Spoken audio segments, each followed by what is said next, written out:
Welcome, everyone. Today is September 5th, 2017, and you are listening to The Lifting. I am Joanna Michaels, and along with my co-host, Katrina Schaff, calling from the state of Arizona, and the one sitting right here next to me, Christopher Stephen Jacobs. We are all here tonight, and we are always grateful for anyone that is joining us now live or in the future. As always, I say this for those folks who are new to this and just happening to be listening for the first time. Please join us on our website, thelifting2017.wixsite.com/thelifting. You are going to see a lot of information there. We certainly try our best to help everyone understand the world around them a little bit better, the energies around a little bit better, what our world is about to our understanding, what is upcoming, what are the goals, what are we working on, and we try to share all of that with you.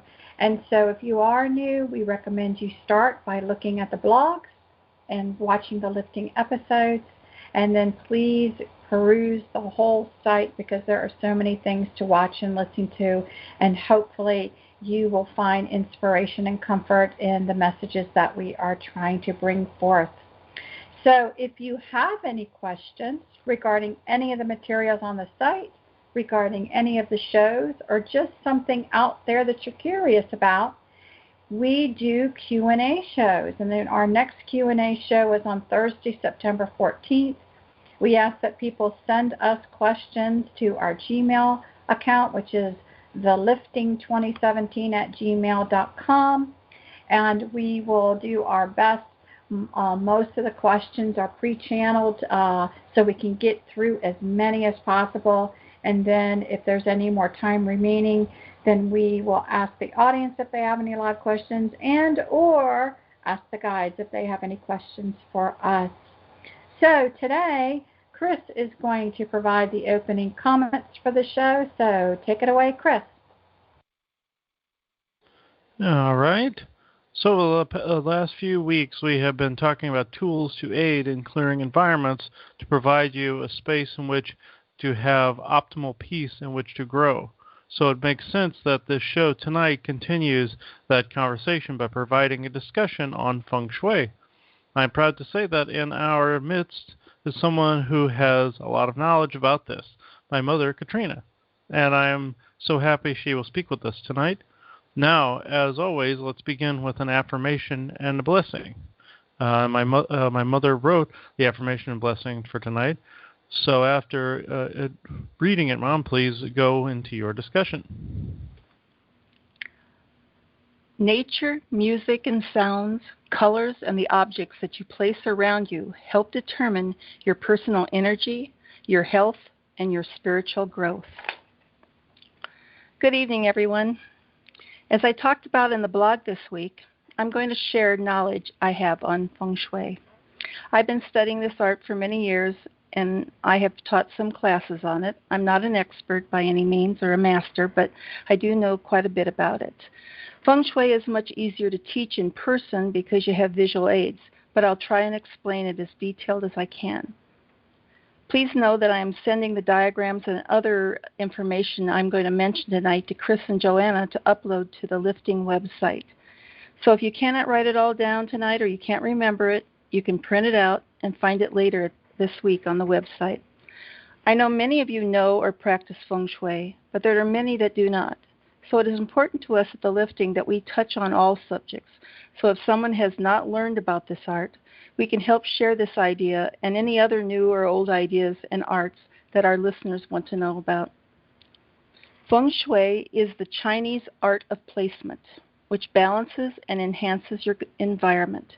The Chinese refer to it as an ancient science that is both mystical and practical.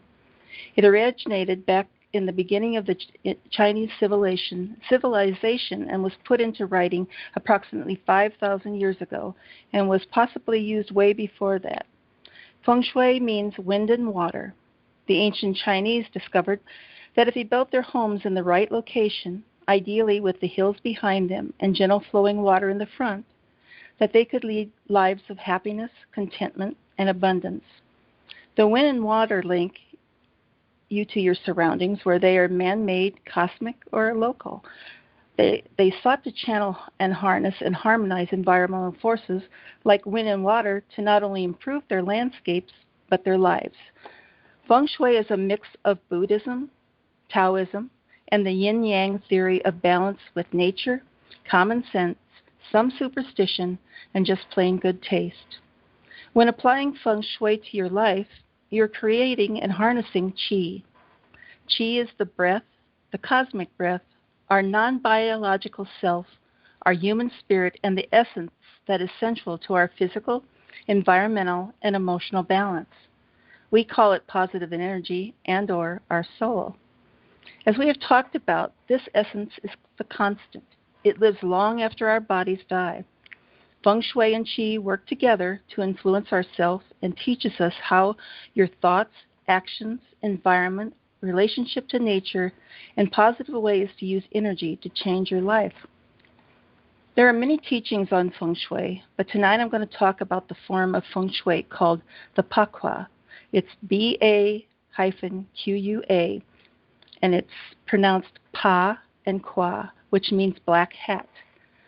The diagram of the Pakua is in the shape of an octagon, with each side and center, each representing a different part of your life, your emotion, nature, and so on. It is made up of 8 trigrams of the I Ching, which is a mystical text of the Chinese thought and is used to predict fortunes and give guidance. The Pakua symbol and/or diagram is used by overlaying it on a diagram of your home, a room, an office, a car, a piece of furniture, and even your body. It is used to diagnose problems and to give cures for any problem. Although the Pakua is an octagon, you can apply it to any shape or form of anything you are trying to use it on. If you draw a square or a rectangle, just apply the positions of the Pakua to fit the shape of whatever you are feng shuiing. You can feng shui your house as a whole. You can go down to each individual room or even to a piece of furniture. I know someone that took their quilt they slept with and sewed the appropriate color and/or symbols for each side of the Pakua into the quilt that she covered herself with each night. She claimed she slept better once she used it nightly. I'm going to talk about how you position this octagon diagram of the Pakua to fit whatever you want, and also what each side and center means in the Pakua, and how you can enhance each part of your personal choices to make the Qi flow and bring you balance you need to increase all the abundance and cure anything that is out of position or needs enhancing. We will use your home or apartment as an example tonight, but know that this can apply to everything and anyone you want to use it on. The octagon is placed over a diagram of your house. Now, even though it's octagon, I am also having Chris and Joanna upload a picture of the Pakua in a rectangle form and a square form, so you can put that over your house too. The art of placement is where you situate things in your house using the correct color, stones or items in that area, and what you can do to bring your home into balance by just arranging things differently or adding to them. The bottom side of the octagon is placed so it coincides with your main entrance of your home. This is the door you usually use to mainly come into your house. This is the door your visitors would use when they visit. This is the door you let your dog in. Just make sure this bottom side of the octagon is aligned with that side of the house by that door. After you decide on the door, then you can figure out what other sides mean. In the Pakua, there are 8 sides that represent an area in your life, and 1 in the center of the octagon. I will start with the bottom side that aligns with your main entrance. The bottom side represents your career, your life path, and opportunity. The colors that are associated with this side are black, dark blue, and purple, and it represents the element of water. The body part it stands for is your ears. So as I'm going along tonight and I mention the body part, just know that you can use the same method to enhance or heal with intention on those appropriate parts as well as on your house. An example would be to wear purple earrings like amethyst on your ears. because purple represents, your career, your life path, and opportunity. So if you want some of that with your body, wear that. To use these colors in this area, you could paint your door or your wall. That's extreme. You could position or hang something with these colors by the main door or on the wall. You can use anything in nature to place into this area. You could use the stones. Examples would be jet, black onyx, hematite, or amethyst, or you can place sage somewhere on that side. You could position an aquarium or a painting of water or flowers on that side. With all sides I talk about tonight, there are all kinds of cures to make Feng Shui work for you. At times I've taken a piece of paper with a specific color or a picture and I've slipped it under a piece of furniture or rug. So I'm not saying you have to paint a wall black, because you can make the colors and objects work within your home, your taste, and your life. This way, if you have nowhere you like to put it, it is out of sight, but it still works. It is the intention, and you know it is there. On the left bottom side of the octagon, this represents knowledge and wisdom. The element is earth, and the body part is your hands. The colors here are used are green, blue, and black. This is a side you can enhance or cure to help you through possibly school or learning new things or finding the truth about an issue. You can just use the color in any form that works for you. Lay a stone of green aventurine or blue quartz or black onyx in this area. It does not have to be seen. Since it involves your hands, you can wear a ring of a color of the same stones if you want. With earth, anything that represents growth in nature, like a plant. This does not have to be even a real plant either. It can be silk or plastic. Even one leaf can do the trick. On the far left side, this represents family, health, strength, and community. Its element is wood, and the body part is your feet.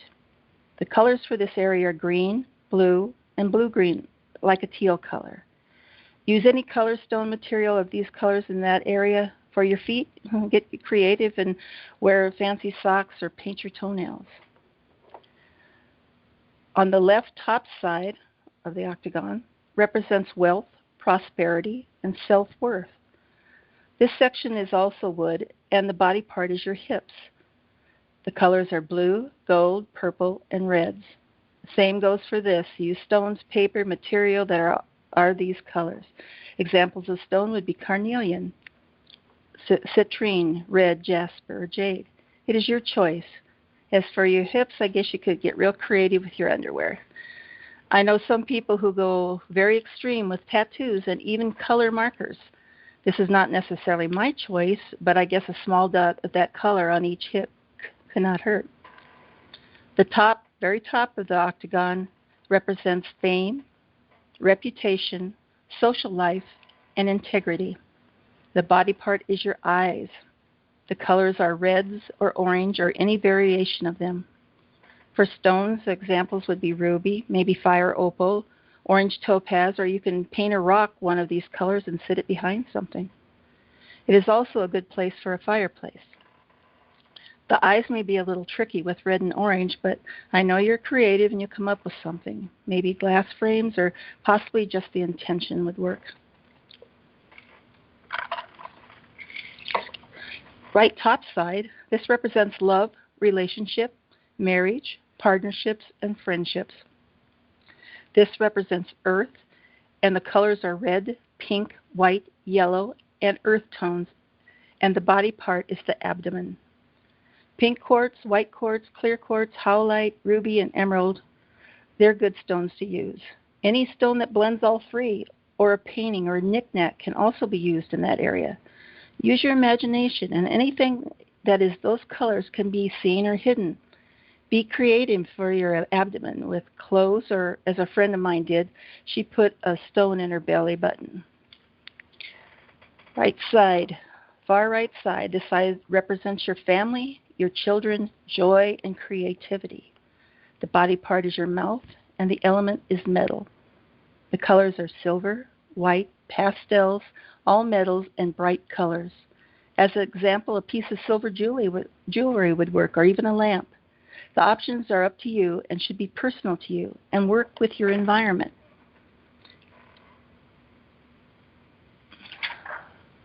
Now, the bottom left side, the bottom right side, this section represents helpful people, travel, harmony, and synchronicity. It represents your head. You can enhance that area with black, gray, or white. Any and all colors that are blend of those colors also will work. And finally, the center or the center point of your home is represented by well-being, health, physical and mental health, balance, and earth. This center point is the core of your house. I've sent Chris and Joanna this diagram to help you find the center in your home. Use earth tones, yellow crystal quartz, snowflake obsidian, or if you have money to throw around, you could use diamonds. I have a Herkimer diamond that I sit in the section of my home. It is pretty and does the job, and it's a lot cheaper. You can make all these colors and items work with a little imagination. They do not have to be seen because you know they are there. Use what you have and position things you own into the correct position. Also, adjust each area with what you need in your life. Let's take fame as an example. If you need more recognition in your job or what you're trying to achieve in your career, just add more red to that area. If you have too much fame, decrease the red. Say the family's having problems. Put a green plant in the family area. Too much or too little of any element can affect the energy. With metal, which means brightness, you can use too much or too little. Too much means you are brassy and compulsive. Too little means you cannot express yourself. If the metal is just right, this means you are fair, patient, and a good listener, and your thoughts are well thought out. Add and take away what you need at the time. Personally, if it is working as it is, I would just leave the balance alone. Remember, the one main thing about Feng Shui is to get rid of clutter. All halls and pathways should be clear with no obstacles. Furniture should be positioned in a way that no one is blocked or could trip. Qi has to flow through your house freely and with no blockages. If you stick things under your bed, remove them, or at least make a path for the energy to circulate. You need to apply this throughout your house. Do not block windows or doors with objects that could keep air from flowing in. An example would be a bookcase blocking a window and not allowing the wind or sun to enter. The good energy that is created by these practices and the purpose of Feng Shui, Qi should not be able to escape once it enters. Say you have a front door and a back door that are opposite of each other. When the good energy enters, it should not be allowed to exit the other side. So when it enters the front, do not let it move through and out the back door. You can stop this by placing what Feng Shui calls a cure by the back door, such as a mirror, a plant, even a plastic one, bells, stones, chimes. These cures can be used in any area that you do not have anything to put there. There will be a list of these cures on our website for you to print out. Another thing that this culture believes, and it is part of the Feng Shui teaching, is how important your bedroom is, and the way it is set up can affect how we rest, relax, and gain our strength. They believe the position of the bed is very important. Your feet should never be even with the entrance of the room because in their culture, the dead are removed feet first from their bed. You can angle the bed and put it anywhere, but do not have your feet even with the entry and exit door. Your head should face the east because all intuitive and all intelligence enters from the east. To put your head at the west means that all things important will be lost on us. I know that sounds a little extreme, but I have positioned my bed that way, and I do feel a difference. If you cannot position your bed because of space, then in Feng Shui they have a cure such as a mirror, stained glass, a crystal, or as an example, you can hang over the entrance or in the window or on a wall where your feet or head should really be placed. This reflects the energy back at you from the proper placement to where you have to place your head. The practices I have talked about regarding colors and elements can be used anywhere, not just inside your house, but also outside. Just use the octagon or triangle over your whole property and place the appropriate color, element, or object in the appropriate place. like a fountain for water or different color of flowers in the appropriate location. When buying a house, you should keep some ideas about feng shui in mind. At the beginning, I mentioned how the Chinese bought land by having hills in the back of their home and gently flowing water in the front. This applies to wood too, which means steadfastness. Too much wood means your life can become brittle and relationships could break apart. Too little, things get blown away, and just right means everything is flexible. Having water around your home should be moving and gentle. Still water causes you to become stagnant, and a waterfall can cause too much activity and no peace. Like everything we talk about, it needs to not be too much or too little and just in balance. The Chinese believe that geometric figures should be whole and not partial. Say you buy a house and the house is a ranch, but the porch juts out in the front on one side, which leaves the house not a perfect geometric shape. In feng shui, this can be cured. You can make any house, yard, or room into a perfect shape by putting something in that area to fill in the missing space. With a house, you can plant flowers, add a fountain, or like I said, with wind chimes, are several examples of completing the geometric shape. You can use these cures inside and outside at home, or work, or even in your car. I had my office feng shuied for many, many years. If you cannot place something where it belongs, or you need to block energy or correct an area in a room, just use one of the many cures that feng shui suggests. There is a lot of superstition surrounding the beliefs of feng shui. One of them is that pathways to your house should be a straight path to your house. They shouldn't be a straight path to your house. They should be winding and slightly curved. In the 1970s, the American actor Yul Brynner visited China.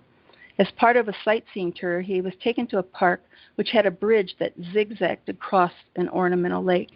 When he asked why the bridge was constructed that way, he was told, "Life doesn't go in a straight line." This is also belief that ghosts only follow straight lines, and that ghosts could not cross that bridge and get into your house as long as they were winding. I do not personally believe that, but there are people that do. If your paths are straight, use one of the cures to at least make it interesting. Solar lights, plants, bushes, something that makes people look around and not look straight ahead. Some of the biggest corporations in the world follow this art of placement. They have bought their companies based on the location and its surrounding. They have also feng shuied all the common areas, outside areas, and each and every office and room within the company. They swear by it and claim that their success is based on it. Their profits increased and their employees were happy and more productive. The feng shui teachings have a strong following in many countries, especially ours. The people that believe and teach this art feel it is based on scientific proof and belief that their lives become successful and full of abundance of all kinds. There are many books you can read that give more details than I can share tonight. You can get as simplistic as Feng Shui for Dummies or more detailed. It just depends where you want to start and how much you do know about Feng Shui. But there are some very simple things out there, and you can start very simple and work your way up. I just touched a few of the basics tonight. There's so much that I could go on for hours. But there are many other things to learn about this art. There are many Feng Shui masters that do nothing but teach this art. I guess it is like all things we are being taught. If you do not have an open mind and are not willing to change it in any way, then you may be passing by something that could really enhance your life in all ways. Think about trying some of the things I talked about, or at least read up on it. Millions of people practice it and say it works. I use it, and I know it works for me. You can take it to the extreme, or you can take it one step at a time. Like everything in life, do not knock it unless you've tried it. Thank you for listening. Chris? Yes, it was very good and interesting, and we will get those diagrams posted as soon as the show is done this evening. It is important to remove clutter from your environment because it can not only block crucial energies, but block circumstance within your life. What I mean is, with every nuance of energy blocked or changed, every nuance can change within your life. I see this in almost every session that I have ever had or conducted. When I remove a negative entity from a home or release a blocked energy, I have been told that the person's life changes for the better. Sometimes this can happen slowly over time as they do inner work. But what happens is when they start to remove clutter, you can feel an energy difference. You can feel the energy raise immediately. What happens is some of these demon energies like to culminate in certain corners that get blocked. Some of these energies that move along the floor like to get blocked in certain areas because if it can't flow, it stagnates. It's like dust collecting in a corner. I've noticed that that tends to happen. Some people see these energies crawl along the floor and wonder what they are. That's the earth trying to sweep negative energies out and balance everything. But if there's clutter blocking it, you would think energy could go through it. No, it has all to do with how you keep your space and how you keep your home temple. And it can collect in the wrong areas. So, Joanna, you want to continue on from there? Yeah, this feng shui is all brand spanking new to me. I've heard of this, but I really never looked into it much and certainly can't say that I had practice in it. But I find it quite interesting because with some of the shows we've been doing, with some of the discussions we've been having with different guides, again, the importance of the energy flow with the importance of color that they've been mentioning recently, and what we've been learning even about the orgonite and what the orgonite is all about, that all of these concepts together, I feel very strongly that people should be able to, if they don't embrace it all, I hope that they can pull even bits and pieces of this that will benefit them. What I can say for myself is that I come at this. I did not have the lifelong abilities of being able to. I could feel, but I really, until the last few years, really then could start to feel energies around and different things. It's not something that I had that I really noticed all my life. It's really something that's come on. So for me, what's fascinating about all of this is the fact that, now I'm at a point where I have gone and I have seen for myself and literally felt when you take a color and you take shapes and you can now feel an energy coming off of that when you can touch this orgonite or different things and you literally can feel the energies coming off of that. And then when Chris and I are traveling around and the whole concept that the guides were talking about, knowing that we were all now in different pockets, was the density a little bit lower in area? Was it higher? It's all mixed up all over the place. And to literally be driving around and to literally be able to tell a difference in all of this, for me, it has all really gotten my attention. And so even this conversation on Feng Shui I find very interesting because of some of the common discussion points that it has with some of these other areas that we've already discussed. So I feel very strongly there must be something to it. I know also that our intent has everything to do with everything. And so maybe also the Feng Shui, besides literally causing energy currents like the orgonite or whatever, I'm sure the fact that if you are placing things and you're doing things with intent, that just that intent as well is also contributing to it. But so I just find absolutely all of this fascinating, and I do have some questions, Katrina, if you don't Okay. mind just me asking. Oh, So I first, find it interesting about the concept of that whole octagonal chart that you place over your house. And, you spoke about, the bottom of it is where you put the octagon straight is where the guest or yourself go in and out of the house the most, which I thought was interesting because when living in North Carolina in the home that I had, never used the front door. We basically came in and out of a side door all the time, so that's basically where friends and everybody came in. So I thought that was very interesting. So I just wanted to kind of validate with you and about when they put this over their home, the concept of where the bottom of this octagon belongs. Okay. In Feng Shui, this belief is based on your energy.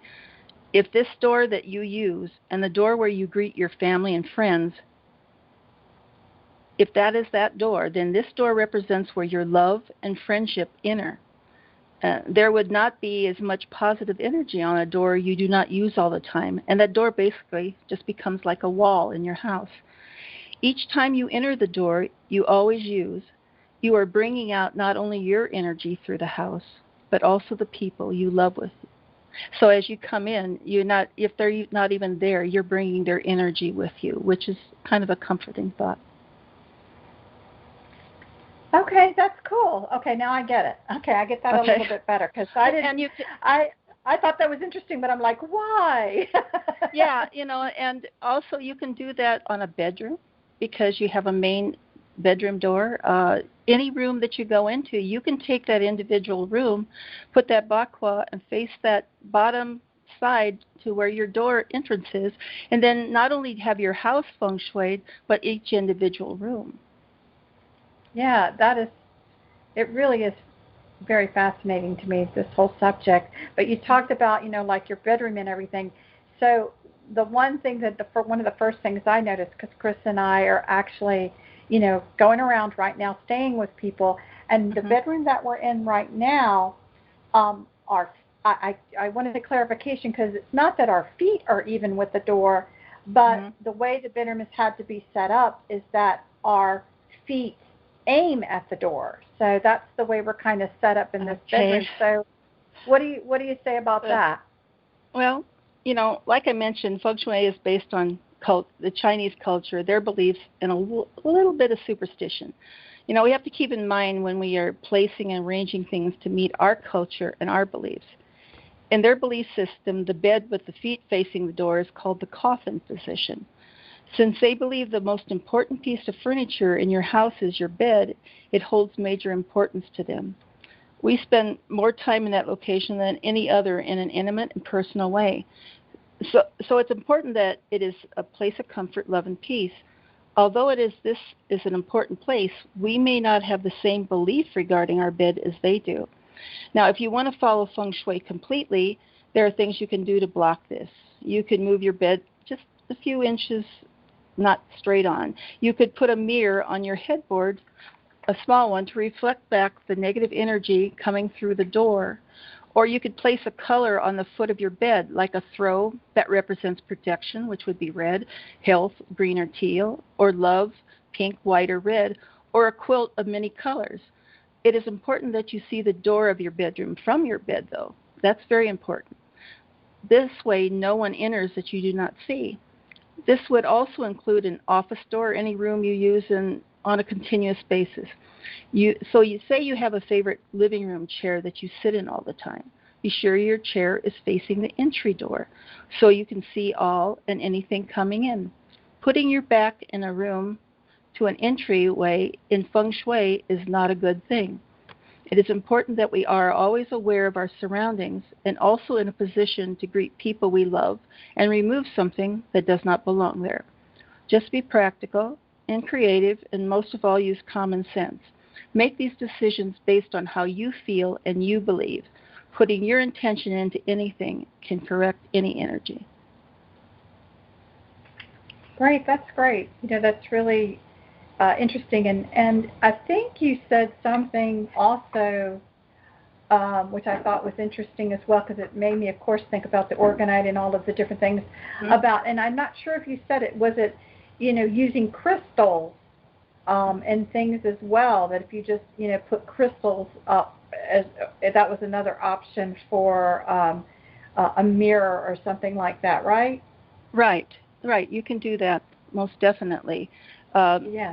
Color is the main basis of feng shui, but people think they have to be beautiful things and crystals or diamonds or beautiful colors, but feng shui is moved by an electric fan, by a television, by a computer. Anything that puts off EMF can regulate that energy in the house. So if you have a wall that has nothing there, but you need something there to make the feng shui complete, you can put your TV there. You can put a stereo there. Anything with sound and, nature or anything you love or crystals, anything. You can put them anywhere that makes that room completely feng shuied. Cool. That's pretty neat. So, listening to the whole octagon, there seems to be a lot in there, a lot of different colors. And so what I'm trying to get is, how much color or things you would actually add to an area. I mean, I know you said not so much, but I was hoping maybe you could kind of provide some more examples of what maybe you've done. And do you actually, have things that kind of maybe are out of sight? Because you said sometimes that could be done. Right. I do. I have some things that are pushed under the couch. I might have something behind a piece of furniture. It's all, like we say, it's the intention. But when you talk about too much and too little, I guess the one thing I was interested when I started is how you can arrange your kitchen or where you eat to balance your diet. And, so we'll take an example of the weight loss and weight gain. In all cases, in everything what you do with feng shui, make sure the clutter is gone. Too much clutter causes us to eat more, and it also helps make us feel physically better when the clutter's gone. In feng shui, the kitchen colors that make you eat more are red, yellow, and white. And a lot of restaurants use these colors to make people eat more and spend more. As an example would be the giant yellow arches at McDonald's. Many restaurants serve giant portions on huge white platters, which also stimulates your hunger. You eat more, you order more, you pay more. The colors that suppress hunger are black and shades of blue. If you have a little of all these colors in your kitchen on your table, you keep your hunger in balance. Now, if you have an overabundance of yellow, then your appetite really kicks in and you want to eat more. If you want to lose weight and put more of the color of blue around you, not only in the kitchen, but in the dishes you use. If you want less of anything, take away some of the color. If you want more of something, increase the color. This goes for any room or anything. Add or take away or keep all in balance. It's all a personal thing, what you need more of or what you need less of. As for things being hidden, if the color item does not work in the place where you need it, you most definitely can hide it from sight. You know it's there because your intention of that color and the meaning of that color was put into that item when you placed it. In the fire area, an example, you can't have a fireplace, but you could put a picture of a fireplace under the rug or on a table or set a candle in that area. They're all fire. They all represent it. It is like most things. It is always in the intention of why and where it is put, why we put it there in the first place. That's pretty fascinating. So if you don't have a fireplace, you could actually put a picture of something or put a candle, and it's the same thing. So right. That's pretty cool. You just got to make it work. That's pretty cool. So what if someone wanted to just begin? I mean, it's hard to think I'm just going to do the whole house. Is it one of those things where, just a few areas can help, or do you think it's kind of this all or nothing for the energies to flow? And then if it is okay to only start from scratch and do a little at a time, what would you say are the most important areas to start first? Okay. Well, if you're going to start, anything you do will help. So if you want to start slowly to see how energy affects a certain room, then feng shui that room. If you feel a difference in that area, then start working on the other places in your house, yard, or work. I think in feng shui, all or nothing is never a good thing. Any extreme, anything extreme, it throws everything out of balance. As for what or where is most important, that is based on what you need more or less of in your life. For me, the most important was clutter. Start by removing unneeded things sitting around and things collecting dust. Let the energy flow around, over and through everything and all things in your house. And then after that, you know what you need most. If you're lacking in love, place more pink, red, or white in the relationship area. And also, add more of those colors to your bedroom. Start where you need it the most. There really are no set rules about this at all. With me, anyway. I don't believe there is. Oh, cool. Well, that's good to know, because I think for some people, I think part of the reason they don't try things is they feel they have to, they do feel it's an all or nothing. I don't know if that's part of how we've been led to believe things that aren't true, that small changes don't make a difference. But really, that's not true. And I think for a lot of people, be it they try this, they bring in Organite, they definitely declutter and wait and start to feel things, and then they may just be more inspired. But I think for myself and for people out there, I know the ones that we try to reach out to, we want people to understand that it's okay to just take small steps. I think what's interesting about this and what you're saying is that if they look at the octagon and then they reflect on their own personal life, they can probably identify that area. This is, like you're saying, this is the most important to me, and let me work on that and see, but I always would say then bring in what we're talking about as well. Whatever area it is that you picked out that you want to work on, then spend a few moments daydreaming what it is to already have what you wanted. How does it feel? How do you act in your relationships? Pretend you're already there. So add in the feng shui with the intent, and then start daydreaming in and being in that present moment, already having it. Just take a few moments throughout the day. We're not saying live there completely. And I think we all hope that you would feel inspired and then maybe want to pursue something else.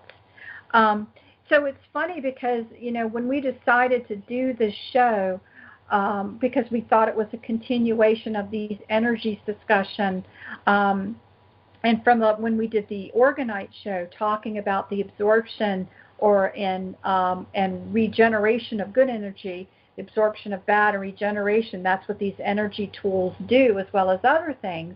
What I did not realize was that the Alchemist Chamber, actually, they have it on their website, they've actually developed what they call feng shui pyramids as well. And so I showed you this link, Katrina, and I don't know if you thought about it or whatever, but I'm just kind of curious what you think about it. Yeah, when I went to the website, I got excited about these pyramids. Not only are they beautiful, but they have all the components that are needed in order to follow feng shui. The colors, the stones, the metal are all the things used in the art of placement.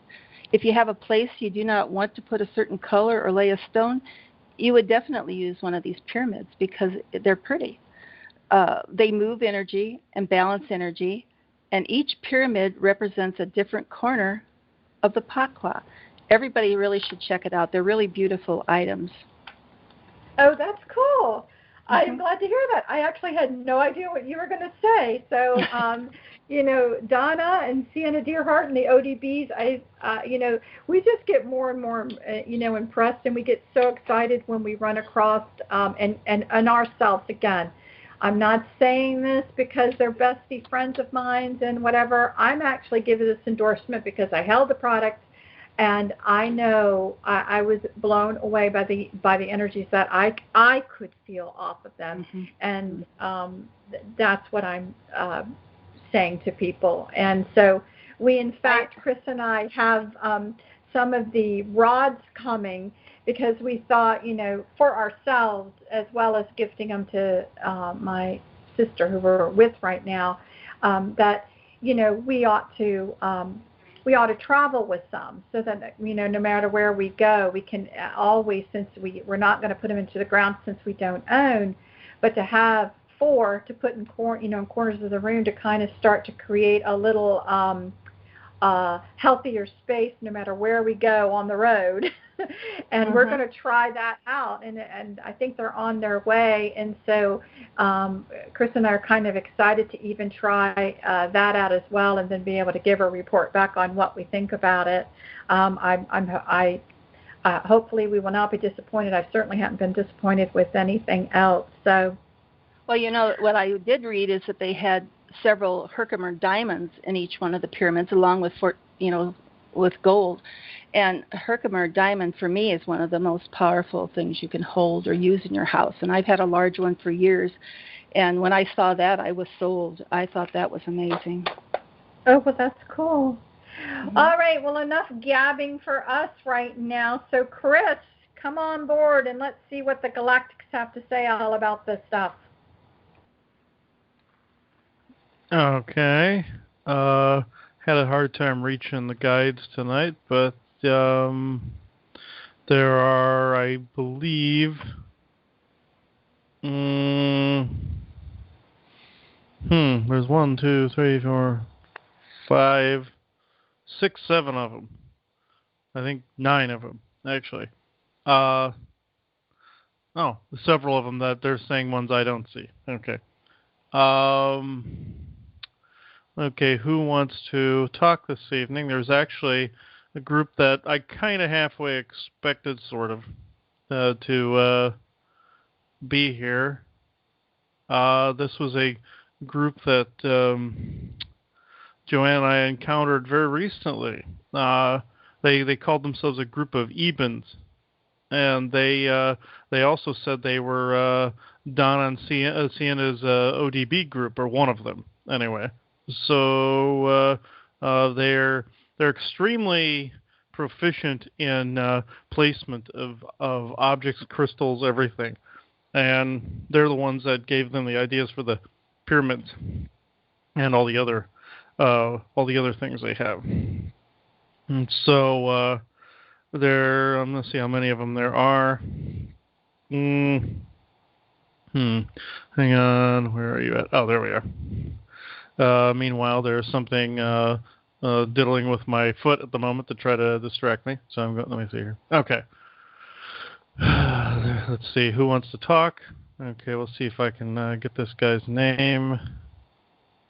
No, your name is not Bill. Okay. Let's see.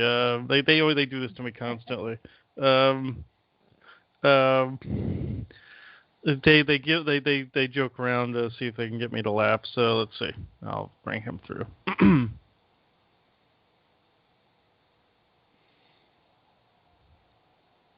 Greetings, everyone. My name in this instance is not as important as my message. We are a collective group of, as you would say, sound, tones, and pitches. Though we are a physical ordinance, we do collectively feel as one through many hearts, you would say. We do indeed use our heart space, unlike our look-alike negative counterparts you would call the spindly beings. We use our heart space to communicate rather than our enormous brain cavities. We are efficient in ways of placement, in ways of structure, mathematics, quantum thinking, spherical thinking, you would call it, and the like. In tonight's discussion, we would like to specify something in a more geometric sense. Yes, this octagonal shape is perfect in its harmonious resonance. In this, a certain resonance can be made within your own home temple. In this home temple, one could create what you would call dream catchers out of this octagonal shape. Yes, this octagonal shape has been misused by the others, but this does not mean goodness and light cannot come out of these particular geometric forms. Just because the negative of your human counterparts misuse these particular shapes and geometric forms does not mean that all of these geometric forms are indeed bad. In fact, it is quite the opposite. It is a tool. It is a tool. How you use it is up to you. However, the placement of objects can determine how indeed an energy flows or does not flow. If a symbol is misused or used, it can determine how a flow of energy goes along the earth grid or a flow goes below or above. In this instance, you can actually hang a colorful dream catcher above your bed or even anywhere in your home. However, the sun must hit this particular object to show off the vibrance of colors. Yes, the colors are very important because certain beings cannot be around certain color vibrancies. Certain color vibrancies give off certain vibrations and certain pulses that certain beings just simply cannot handle. Take the spheres, for instance. They cannot be around the color red. This may seem strange, but the spindly grays, along with the spheres, cannot be around red, because red is actually a living color, a living essence. This is a group, this one knows as the Order of One. They are living essences of colors, nature, and the like.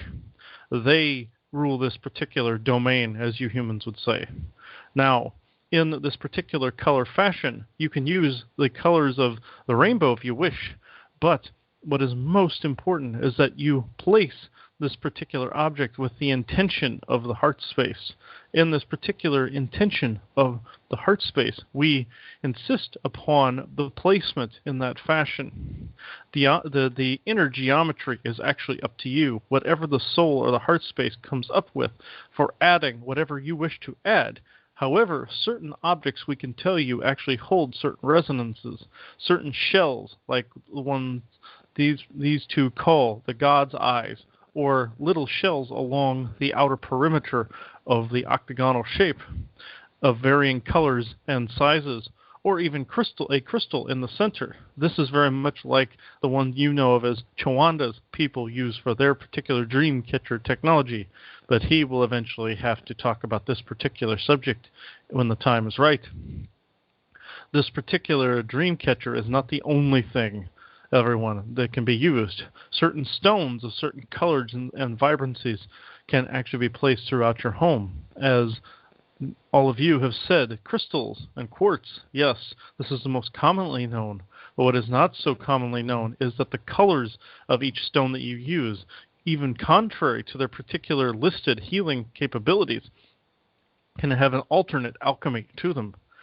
As I've said, certain colors are alive and certain vibrancies are alive, so that these particular colors can actually be placed in certain areas of your home, such as red, as I've said before. This is going to sound a bit strange, so I will actually make an attempt to translate. The color blue, though it is for communication, can also be used on clear glass to actually refract positive communication through your window, as long as the sun of Helios's breath and voice comes through that particular window. This particular communication can filter any negative vibrancies that your binary network puts out at any given time. However, the filaments that you can put within this piece of blue glass can be this. Put the stone you know of as shungite within this blue glass vibrancy. Within this vibrancy, the pattern of which you put the shungite can also be reflected. The shapes are also just as important. Say you do put it within a circle and a dreamcatcher-ish pattern on this glass. The reflection that Helios brings through the glass will then ultimately decide where that sunbeam within your room ultimately ends up. This is actually, as you would say, fording a river or redirecting a water flow.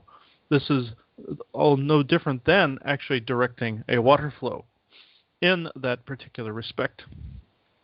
We are the beings you know of as Eben, or you would call us a type of gray, which is slightly inaccurate, but we will not get into that currently. We are here giving joy, peace, and love to all who listen to this particular broadcast. Thank you, and good night.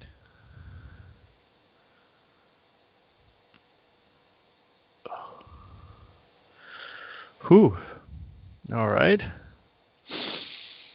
A little description of these beings, though. They look like how people think the tall whites would look. Even though the tall whites, some of them are negative, this particular group is positive. They're fairly tall.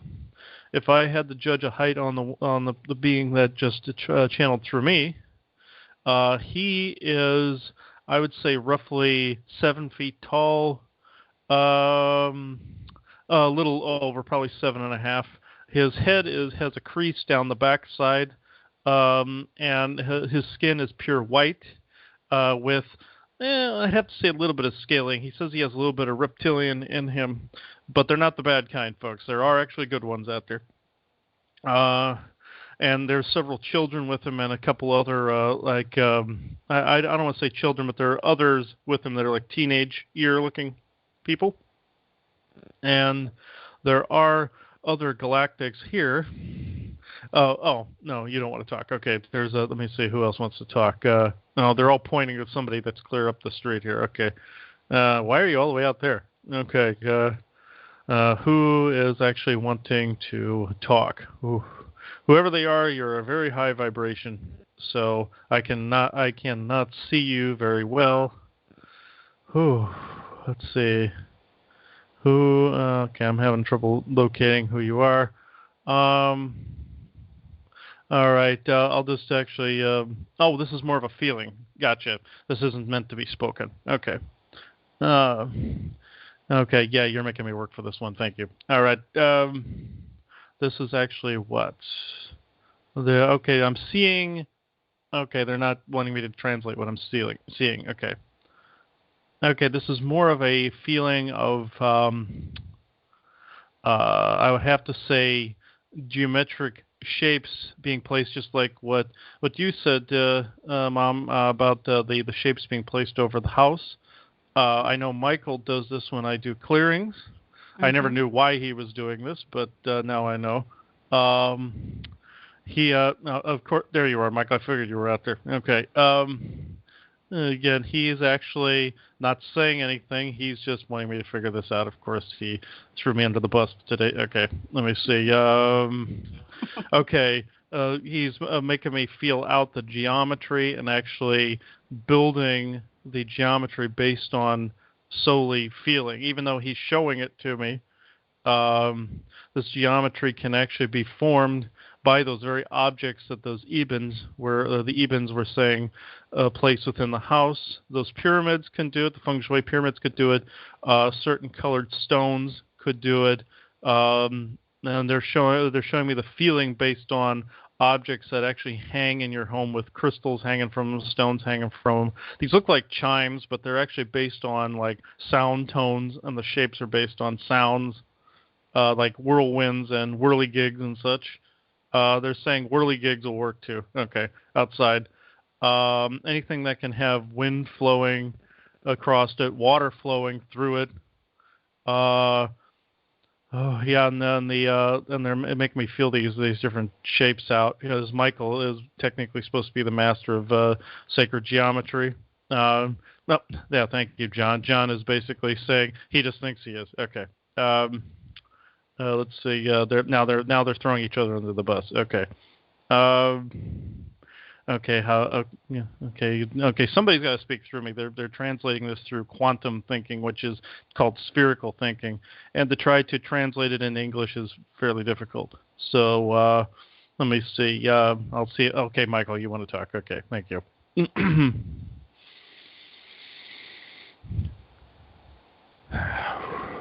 Give him a minute. He's taking his time.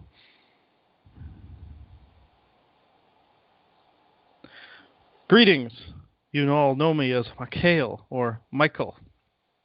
I will keep this brief, since this one has certain difficulties translating quantum thinking into English concepts. This is not to bash or make fun of. This is actually considered humor amongst us. In this particular instance, I can say the ideals of quantum thinking are actually in alignment with the concept you know of as Feng Shui. Quantum or spherical thinking, as this one knows it as, is indeed a match for Feng Shui. As you align your home with the concepts of Feng Shui, disbarring any particular superstitious biases that align such particular beliefs, you can actually align your home with that of your actual feeling of this particular spherical thinking. What I am trying to translate into English is this. Say you have a set of objects in your home, such as these organite pyramids, such as these stone chimes, whirligigs, water flows, fountains, etc., that are causing the energy to not stagnate. This particular concept is the same within thoughts and is in the same as in the heart space. In this particular, what humans would see as a conundrum or problem, this particular concept is the degradation of the linear pathways and the foundation of the quantum or spherical pathways. At this particular moment in time, humans suffer the most confusion and the most heartache and the most bias and the most, as you say, anguish. This is one pathway being demolished and another one being built. This is the only way spherical thinking or quantum thinking can be constructed. You must let go of all that does not serve you and all things that are blocking all energy centers within yourself. Then, when this is accomplished, you can then learn greater concepts about how to protect your home, when indeed you can protect your particular core. Most humans see it as the other way around. You must protect your home to be able to protect yourself. This is not so. You must protect yourself in order to protect your core. This is how I have translated this particular quantum outburst, this one would call it. So I will end it with this. Remember, heart space, head space, then clearing your fullness of the house temple space. This does not mean that you allow negative things within your temple house space while you are clearing your own personal space. This is what I have come to say this evening. I am Mikhail, and I am the purported protector of this world. Thank you.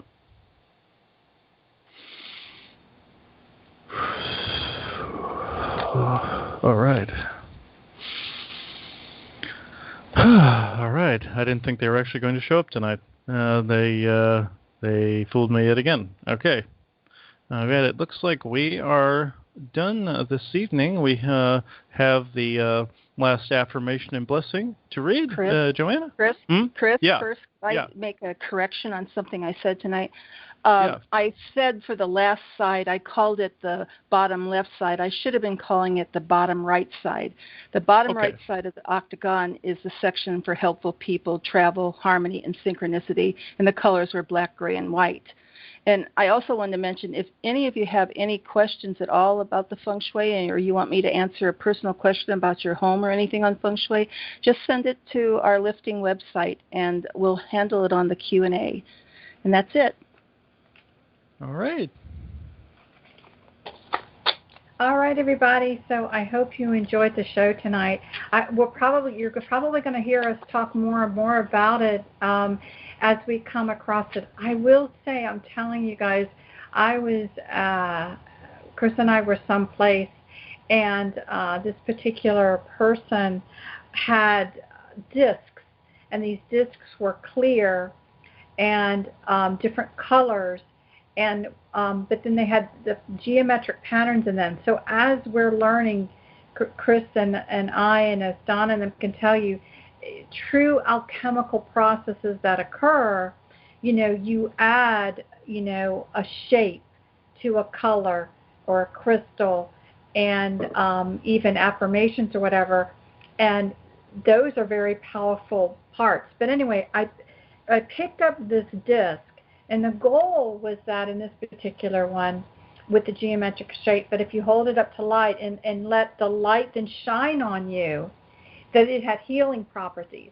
All I did was put up the disc to the light, and I'm telling you, I was amazed at the feeling that I was getting, the energy that was coming off of it.